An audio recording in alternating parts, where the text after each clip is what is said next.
कई ऐसे खेल हैं, कई ऐसे उत्तम कार्य हैं कि कार्य किया तो उसको बहुत तरह से सरकारी सपोर्ट मिला और सामाजिक उत्साह भी मिलता है।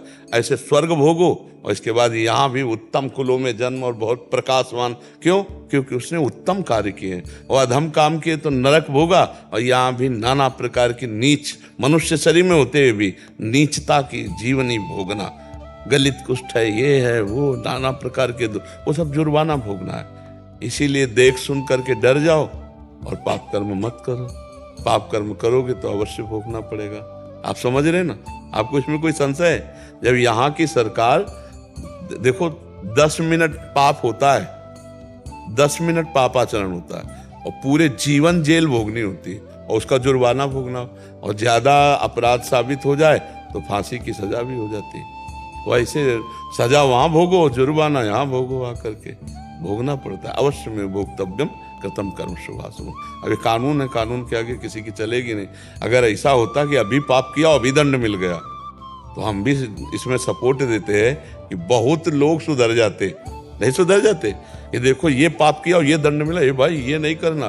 लेकिन ऐसा नहीं होता। पाप कर्म अभी होता है, कानून विरुद्ध आचरण अभी होता है और 10वें वर्ष मुकदमा चलता रहता है और फिर जाकर के उसको सजा, किसी किसी की तो सजा की इतला तो पहले ही भोग लेता है, वो बाद में निर्णय होता है, फिर उसे आजीवन कारावास मिलता है। तो पापों का कर्म अवश्य भोगना पड़ता है। इसलिए डरे जैसी हरिवंश नरक गति दुर्भर यम द्वारे कटियत नक्शी के। बोले यम द्वार में बहुत ही सूक्ष्मता से हिसाब किया जाता है। अच्छा, वहां पूछना नहीं होता, मन में चित्रगुप्त बैठे हुए हैं।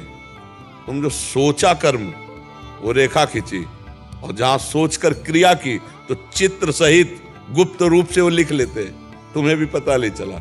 उनका नाम चित्रगुप्त है, चित्र सहित। अब आप देखो, जब आपको कोई चीज क्लेश दे रही हो तो देखना आपके सामने सीन चल रही होगी, वो तुम्हारी सीन भरी हुई है अंदर और हृदय जल रहा है, हृदय जल रहा है उसका, उसको, और कोई चीज आनंद है, बहुत कृपा हुई, देखो वहां गए, वो चित्र सहित सीन भरी हुई है, अच्छी और बुरी।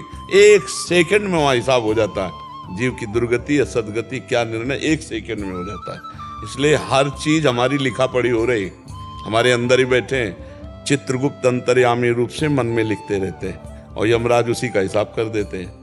और अगर भगवान का भजन कर ले गए तो पूरा का पूरा डिलीट हो जाता है। अब वो भगवत प्राप्त हो जाता है, न स्वर्ग न नर्क, वो भगवान को प्राप्त हो जाता है। इसीलिए भजन आवश्यक है। राम कृष्ण हरि जो नाम प्रिय लगे भगवान का, वो नाम जप करो। समझ पा रहे हो आप? कोई बच्चा है 4 साल का, वो कैंसर से पीड़ित है। हाँ, 84 लाख योनियां उसने भोग ली जब मनुष्य का जीवन मिला उसने। नहीं, वो बीच में आया है। संस्कृति मांझ बरियाई के पायो, अभी पूरा शास्त्रों का ज्ञान तो है नहीं। ये थोड़ी कि 84 लाख क्रॉस के बाद मनुष्य योनि मिलती है। 84 लाख का चक्र है। संस्कृति मान, संस्कृति माने होता चक्र, मान माने होता बीज, बीच में संस्कृति मांझ बरियाई के जबरदस्ती रोक दिया और भगवान करुणा करके उसे मनुष्य दे दिया। अब जैसे गर्भ में ही किसी रोग से पीड़ित है बच्चा, तो पुराना जीव है, कपड़ा नया उसको मिला है। जीव तो पुराना है, पुरातन है ना, बहुत जन्मों से पाप कर्म करता चला आ रहा है। अब जैसे यहाँ जो माता बहन गर्भ में बच्चे की हत्या करवा दी, किसी भी तरह से नष्ट करवा दिया, अब वो पाप तो बना ना। अब जब वो गर्भ में जाएंगे, अब उनको कष्ट किस रूप में दिया जाएगा नरक भुगवाने के बाद, कि गर्भई में अंग भंग कर दिया जाएगा, गर्भई से भी। इतना बड़ा बच्चा है, अभी गोद में है, 500 शुगर है, छोटा बच्चा है, चश्मा चढ़ गया है, छोटा बच्चा अभी घुटनों के बल खेल रहा है, कैंसर हो गया। अब ये पाप कर्म का वो जुर्माना है। बड़े बड़े पाप कर्म के बड़े बड़े जुर्माने होते हैं। ये पूरा दंड नहीं है, दंड तो पुरखा कांपते हैं। ऐसा दंड कोलू में पेरा जाता है। जैसे यहाँ एक बार किसी स्त्री से बलात्कार किए तो वहां लोहे की स्त्री बनी हुई है, तपते हुए लोहे की। अब वहां एक बार आपने किया है और वहां 1000 वर्ष आपको चिपकाया जाएगा, मरना है नहीं। ऐसे स्त्री के लिए, पुरुष के लिए।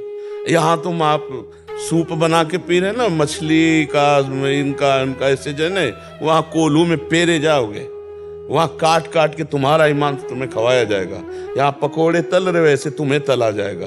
नरकों के जब वर्णन सुनो ना तो अच्छे अच्छे कांप जाते हैं। छोटे से छोटे पाप का उसको दंड, तो दंड तो वहां मिला और शेष उसको जो जुर्माना वो यहाँ भोगना पड़ता है। अब ये कैंसर आदि कोई भयानक दंड थोड़ी है, भयानक तो दंड वहां है, गैस के कूप में बंद कर दिया, बोले 1000 वर्ष तक मरना है नहीं, 1000 वर्ष तक प्रतिपल मरेगा, मरना है नहीं पर प्रतिपल मृत्यु का उसको कष्ट होगा। फेंक दिया सालमली नरक में, ऐसे तलवार जैसे काटे अब चुभ के, और उसमें 1000 वर्ष फरे तड़पड़ाता रहेगा, मरना है नहीं, वो है दंड। अब यहाँ है कि भाई कोई अंग में कोई कांटा घुस गया, वो है जुर्माना। तो हम कर्मों के जाल को समझ नहीं पाते हैं और कभी कभी हम भगवान को भी दोष देने लगते हैं। बका भगवान का निर्णय बिल्कुल प्योर निर्णय है, कहीं भी किसी भी तरह का उसमें कोई मिलावट नहीं है और वो ठीक निर्णय उनका है। इसीलिए हम सबसे प्रार्थना करते हैं, होश में हो जाओ, किसी भी जीव को जो कष्ट दोगे वो तुम्हें। एक मांडव्य ऋषि की कथा आपने सुनी है?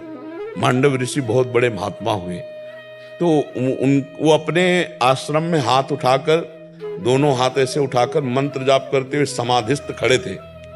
कुछ लोग राज कर्मचारी पीछा किए हुए थे चोरों का, वो उनके आश्रम में घुस गए बचने के लिए। अब वहां चोर माल सहित पकड़े गए, तो उन्होंने समझा महात्मा ड्रामा कर रहा है। अब महात्मा को भी साथ में बंदी बना लिया और अभी वो होश में ही नहीं है, समाधिस्थ है। तो राजा ने उनको आदेश किया, जाओ इनको सूली की सजा में चढ़ा दो। और सूली की सजा पहले होती थी भाले जैसी, और ऐसे ऊंचे से ले जाकर छोड़ दिया और गुदा द्वार में घुसती थी वो। इतनी घुसी और तड़पड़ा करके मरता था, कोई 8 घंटे में, कोई 20 घंटे में, कोई 30 घंटे में। अब जब महात्मा के सूली घुसी तो उनको चेतना आई, तो लगा पद्मासन, उसी सूली में बैठ गए। अब दूसरे तीसरे दिन जब जो अपराधियों को सूली की सजा मिली तो पुराने वाले उतार दिए जाते थे 100। जब वहां गए तो सब तो मरे थे, महात्मा पद्मासन। वो भाग के बताया जाके कि कोई महात्मा, तो वो राजा आए, प्रणाम किया और कहा, महाराज जी मुझे नहीं पता था कि आप निर्दोष हैं और मेरे से गलती हो गई। बोले मुझे आपसे नहीं मतलब है, सूली निकालो, मैं सीधे धर्मराज से बात करता हूं, क्योंकि तुम तो एक निमित्त मात्र हो, दंड देने वाला विधान तो कोई। तो सूली लाख प्रयास किया गया, निकली नहीं, तो काट दी गई। महाभारत में भगवान व्यासदेव जी ने लिखा है। तो अणिमांडव्य ऋषि उनका नाम पड़ा। वो सीधे धर्मराज के पास यमपुरी गए और यमपुरी में जाकर के कहा कि आप हमको पहले ये बताओ कि मैं बचपन से भगवान का भजन कर रहा हूं, कोई अपराध किया नहीं, ये कौन सी सजा दिलवाई? क्योंकि वहां से काम होता है, निमित्त किसी को बुलाया जाता है। तो उनका, महाराज नाराज मत होइए। तो जैसे टेलीविजन चालू हो जाए ना तो सीन दिखाई दे, उनको दिखाया। अब वो बाल्यावस्था में तो उन्होंने वो तितली की गुदा में बम्बूल का कांटा ऐसे डाल के छोड़ दिया था और वो तड़प के मर गई थी। तो उनकी गुदा में सूली डाली गई। तब उन्होंने कहा, बालक को कोई ज्ञान नहीं होता। आज से मैं मर्यादा रखता हूं कि 14 वर्ष तक की अवस्था के किए हुए पाप उस पर लागू नहीं होंगे, 14 वर्ष के बाद के लागू होंगे। मांडव्य ऋषि ने और कहा, तुम्हारा निर्णय ठीक नहीं था, क्योंकि मैं बालक था और बाल्यावस्था में पाप और पुण्य, दुख और सुख का ज्ञान नहीं होता, इसलिए तुम्हें मैं साप देता हूँ, 100 वर्ष तक मृत्यु लोक को जाओ। तो वो विदुर जी के रूप में आए, पर वो कांटा लगा के छोड़ दिया था गुदा में, तो सूली आज भी उनके है। अणिमांडव्य ऋषि, अणिमांडव्य कर्मों का बहुत विचित्र जाल है, बड़े बड़े महात्माओं को भी भोगना पड़ता है। और भगवान से विमुख होने पर पाप कर्म बनी जाते हैं। अगर हर समय हम नाम जप करें, भगवान का चिंतन करें, तब तो हमारी बुद्धि शुद्ध रहेगी। और हर समय नाम जप करना बहुत कठिन है। संसार के दृश्य ऐसे है, संसार के खेल ऐसे है कि वो एकदम घसीट लेते, हम भूल जाते हैं भगवान को। और भगवान को भूले तो कहा, हनुमंत विपत्ति प्रभु सोई, जब तो सुमिरन भजन में कहीं न कहीं माया फंसा लेगी, कोई न कोई पाप बन जाएगा। तो समझ पा रहे आप? अब भी कोई संशय?